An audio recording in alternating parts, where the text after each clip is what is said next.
Damn, that was so good. I'm here to talk to you about the problem of slavery. It didn't end in the 1860s. It's a social malady that's with us today, and it's increasing in its scope and virulence. The desire to enslave our fellow man is unfortunately intrinsic to the human character.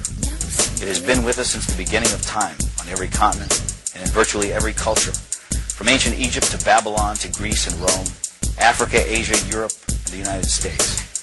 Germany and Japan openly practiced widespread slavery only 50 years ago, and the Soviet Union until less than a decade ago. China even today. It's a disease of our human nature, and yet people are under the impression that it no longer exists. I say to you that in a subtle form, it exists in America today, and it's becoming less subtle and more manifest. Madison Avenue has just cleaned it up a little bit, dressed it up in new words. The slave master is now Big Brother, someone to protect you, someone to confide in. But it's all the same. He owns your life. They own you. They own everything you produce, your money, your house, your thoughts and ideas, your children. If you go to a foreign country to work, you still have to pay the U.S. income tax. You could dig a hole in the middle of Siberia and they'd be entitled to a cut of your wages because in their minds, under their law, they own you. They create arcane and esoteric laws to criminalize you. You may try, but you can't obey them. You can't even understand them without a lot of professional help. You have to run around slavishly collecting little pieces of paper, receipts, 7 years of detailed financial records because you might be called on to give an account of yourself to the big boss man.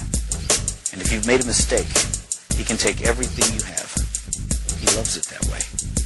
That's total power over you, slavery. I don't remember when we, the people, signed over ownership of ourselves. It just gradually happened by them taking more and more of our freedom. So good. But here's the worst part. It's really only just begun. In this modern age, the information age, getting your money is not enough. They want your mind.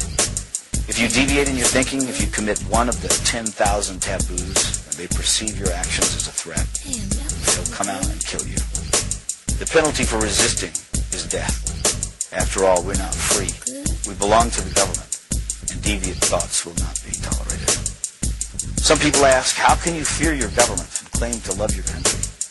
Our response is, who else holds a counterfeit license to kill, incarcerate, and confiscate for non-crimes? The Washington power clique wants you to shut up, get in line, do what you're told to do, and most outrageously, think what you've been told to think. And so we should all be very angry, because anger is the engine that drives our will to resist. And without resistance, without awareness, they will take it all. That's not just politically perverse. It's a sin against mankind. Because freedom is actually sacred. That was so good.